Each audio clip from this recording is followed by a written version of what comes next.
d'un roi adversaire. Okay? Maintenant, une parole de connaissance qui n'est pas vraie, que faire? La première des choses que je vais te dire, il ne faut pas te décourager. Il ne faut pas te décourager. Ok?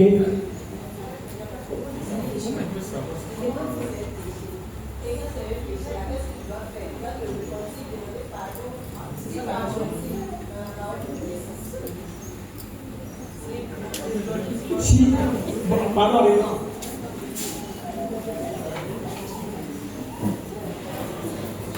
Merci, Joël. Ma question est la suivante. C'est-à-dire, si un homme de Dieu a donné une parole de connaissance par rapport à quelqu'un, mais qui savait ne pas être vrai, est-ce qu'il a péché? Si oui, quelle est la conduite à tenir, se faire pardonner? Quelle est ma question? d'accord. Il y a un élément sur lequel, peut-être que duquel je n'ai pas parlé, mais dans ce qui est révélation là, voilà. Si j'en ai parlé, il y a la source, ok? Il y a ce qui vient de l'Esprit de Dieu, il y a ce qui vient de Satan, il y a ce qui vient de l'homme lui-même, n'est-ce pas? Voilà. Donc, si tu penses que tu es sincère dans ce que tu es en train de rendre et que tu as dit, par exemple, mon frère, je donne un exemple banal. Hier, ce que je vois là, c'est que hier tu étais avec une fille, vous avez fait la chose, et puis c'est faux. Et puis lui te dit c'est faux. C'est un cas de ce genre-là. C'est ça? Qu'est-ce que tu fais? Il ne faut pas te décourager. Continue de prier. Mais il faut savoir que, comme le papa l'a dit dessus là, il faut te faire accompagner aussi. Ça arrive. Tu peux dire quelque chose et la personne va te dire c'est pas ça. Okay? Pour rester dans la ligne de la question que tu as posée. Sinon, il y a des gens qui disent c'est ça et qui vont te dire c'est pas ça. Il y a plusieurs cas comme ça. Mais après, les personnes sont allées se faire prêter en Europe. On pouvait prier pour ces personnes et puis elles allaient guérir. Tu vois, non? Voilà. Donc, voici le peu que je dois dire. Et puis, pour l'information que j'ai reçue aussi, c'est que généralement, même quand tu es plongé dedans, ça peut arriver. Ok? Ça peut arriver. Il y a la part de l'homme qui intervient dedans aussi, là, qui fait que ça peut arriver. Ok?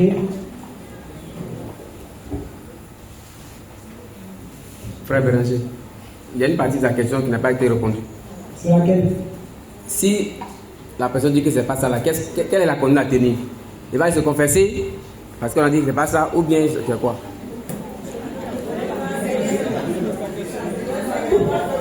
L'enseignant, s'il a menti, est-ce que ça vient de... Je ne sais pas, en fait. Est-ce que c'est un péché? Est-ce que c'est un péché? Oui. Tu es sincère dans ce que tu es en train de... Bon, ok. Tu es sincère dans ce que tu es en train de dire, tu es en train de faire, mais ce n'est pas la vérité. Ok? Donc, ça s'inscrit dans quoi? Je pense que je suis en train de faire du bien à quelqu'un puis je lui ai fait du mal. Ça rentre dans le cadre des péchés, n'est-ce pas? Il faut se confesser, n'est-ce pas? Mais je ne pense pas que pour ça il faut aller à la confession. Ok? C'est se voir et puis revoir son intimité avec le Saint-Esprit. Et puis c'est, je ne vais pas dire s'exercer, mais continuer, comme je l'ai dit là, à demander la grâce du Saint-Esprit. Voilà. Bon, je parle sous le contrôle des anciens qui sont là, parce que pour ma part, ça c'est pas quelque chose qui nécessite qu'il faut aller se confesser. Ok.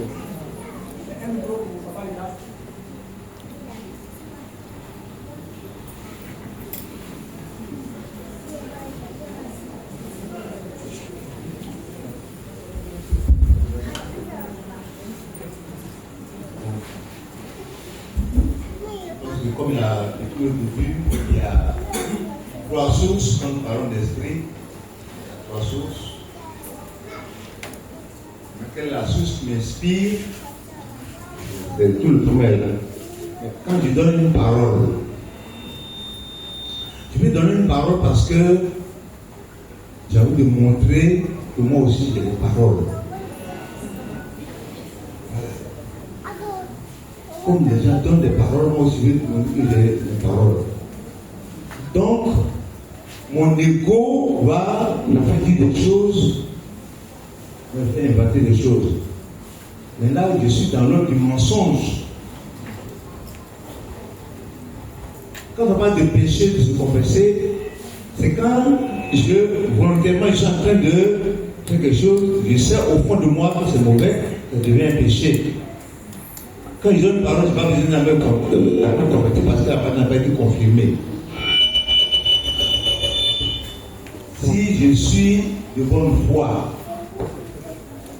si je parle de se faire suivre, je ne me lève pas comme ça un matin et puis je donne des paroles de connaissance. Parce que je ne sais même pas comment la chose marche, comment je reçois les paroles, on se forme. Et quand quelqu'un est formé et que dans le groupe, on l'autorise à donner des paroles, c'est on n'a pas besoin de converser.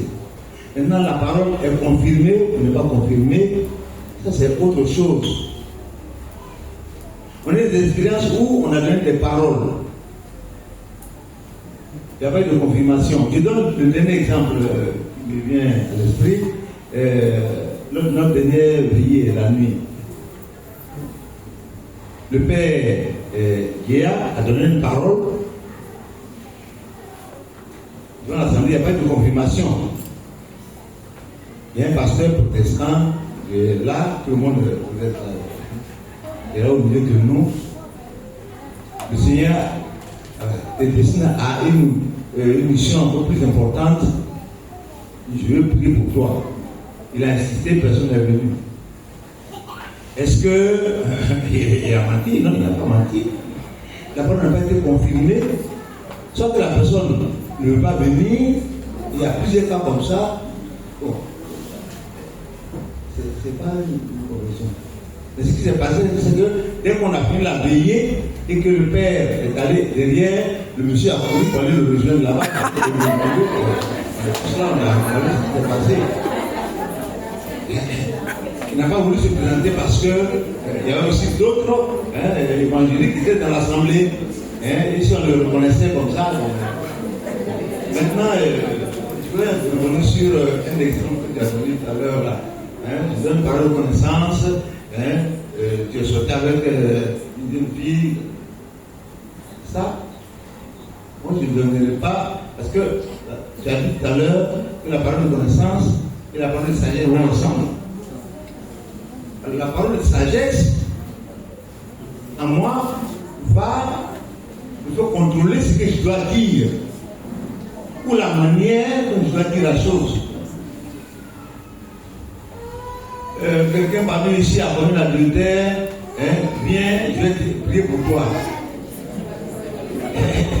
C'est un manque de sagesse de la part de ceux qui donnent la parole.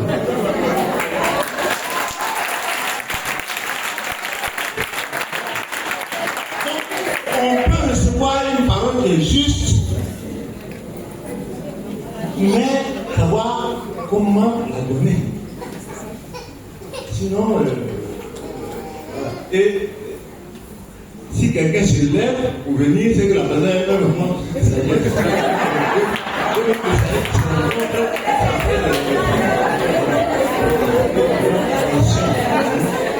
Toute parole de connaissance doit s'accompagner d'abord de la sagesse. Et je. Amen.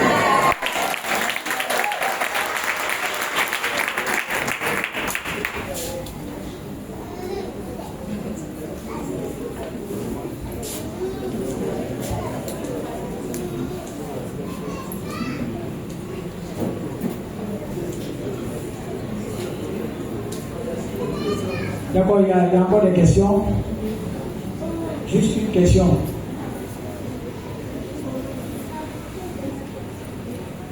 Juste une question.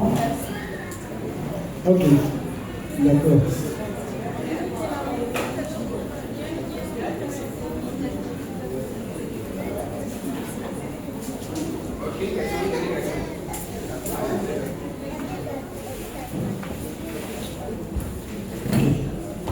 je voudrais savoir, c'est quand on donne une parole à quelqu'un et puis cette personne ne croit pas à ce qu'on vient de déclarer, est-ce que ça peut agir? Est-ce que l'accomplissement va aboutir? Je dis ça parce qu'on était à Port-Bouilly à une prière longtemps. Et puis on a donné une parole à une sœur qui avait une maîtrise en droit. Et la parole disait qu'il y a une sœur, la sœur, voilà, toi tu vas vendre des beignets et celle-ci va te faire réussir. Et elle a été choquée. Parce que quand elle est sortie, elle ne venait plus trop à la prière du nouveau. Et ce sont des encouragements de ces connaissances de tout bon. Il faut essayer, voir la prière, continuer de partir à la prière, et il faut essayer. Et donc elle a essayé son commerce de beignets. Et là, elle vendait des beignets en face. Ils avaient construit un immeuble. Et là, c'était une ONG des droits de l'homme qui venait de s'installer. Et puis, c'est le personnel qui venait acheter ces beignets. Elle montait. Mais c'est quoi en fait, c'est une ONG, tout ça. Elle dit, elle vient déposer ses dossiers. Du toi qui vend des beignets, j'ai une maîtrise en droit. Aujourd'hui, je vous parle. Elle est entre deux avures. Et voilà. Je veux dire que si on n'accompagnait pas et tout ça, elle ne connaît pas le chemin, est-ce que cette parole allait s'accomplir? Je voulais bien savoir.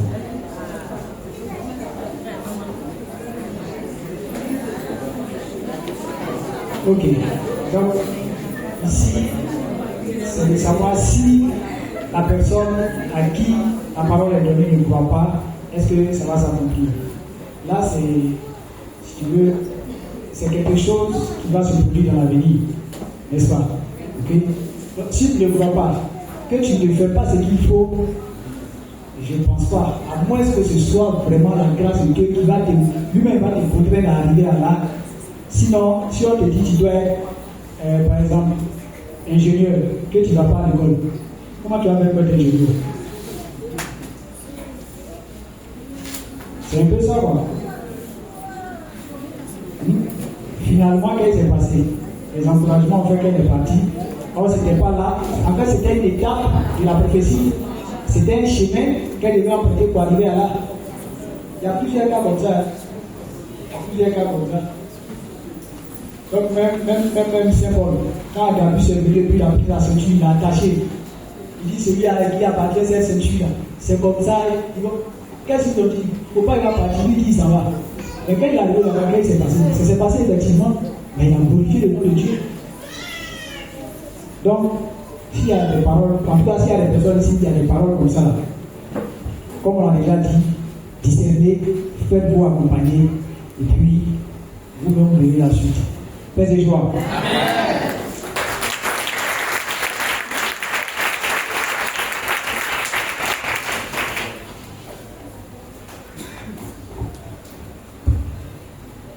Paix et joie. Amen. Est-ce qu'on peut acclamer le président du noyau? Merci beaucoup.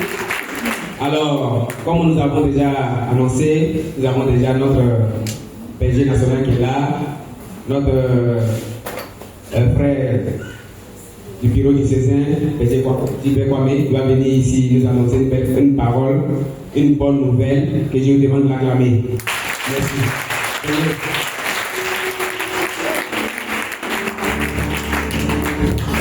Paix et joie. Paix et joie. Alors, j'ai béni le nom du Seigneur pour notre présence ici. Je pense que notre présence, ce n'est pas un hasard. C'est le Seigneur lui-même qui a voulu que nous partagions cette soirée avec vous. Et on dit vraiment merci au frère Béranger pour son enseignement, pour ce partage. Merci aussi à l'Assemblée pour toutes ces questions qui nous ont permis encore de comprendre davantage d'enseignement. Et surtout, grand merci aussi à notre doyen, Faustin Lila, qui vraiment, avec son intervention, a approfondi encore les choses. Vraiment, papa, merci. Et sois là toujours comme ça pour accompagner les jeunes frères. Vraiment. Merci beaucoup. Et que Dieu te bénisse. Je pense que Saint-Augustin est vraiment béni. Et vous pouvez vous acclamer.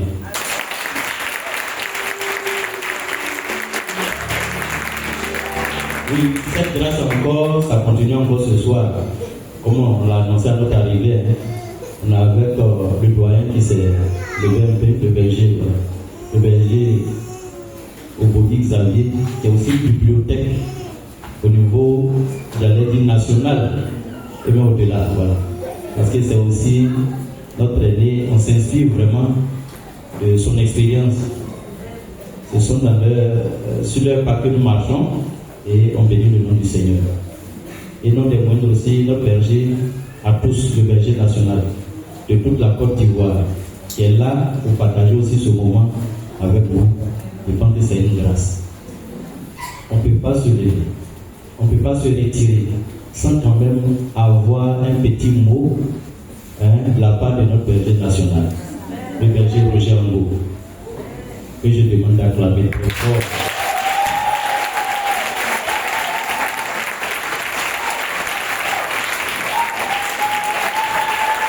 Berger joie.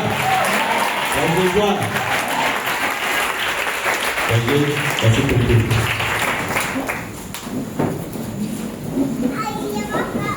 Père de joie. C'était pas prévu qu'on soit là, mais depuis que le jour s'est annoncé, le Seigneur savait qu'on a classe aujourd'hui. Et le Seigneur t'a béni à travers cet enseignement donné par notre frère Béranger. Que le Seigneur soit béni. On va acclamer encore pour lui.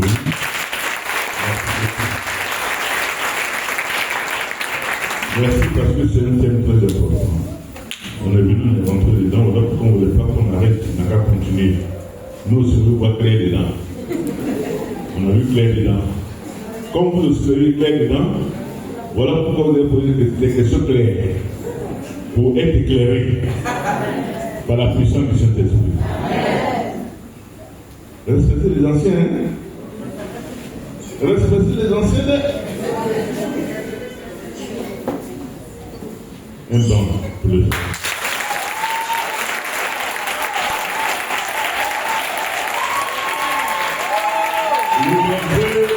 Le frère Béranger a prêché. C'est que le Seigneur a mis dans son cœur qui est juste. C'est la jeunesse. La génération qui est là. Le doyen a appuyé son petit, plus petit que sur la voix, mais attends, je vais les fracasser un peu. Et c'est ce qu'il a fait dans la simplicité. Et ce qu'il a dit, on a vu, il est en train de lui dire la même chose qu'il a dit là. Il est l'esprit est un. Comme il a dit ça, merci. Tu m'oublies de parler de ça. Merci beaucoup. Sincèrement, je venais vous saluer, pour vous encourager. Quand je suis arrivé, quand tu es là-bas, tu penses que c'est ceux-là qui sont là. Là, dans la salle, là, c'est pour eux. Là-bas, c'est pour eux. Sur les déserts, c'est pour eux. Oh, gloire à Dieu. Soyez bénis. Par votre présence, on sent que le renouveau a 51 ans aujourd'hui.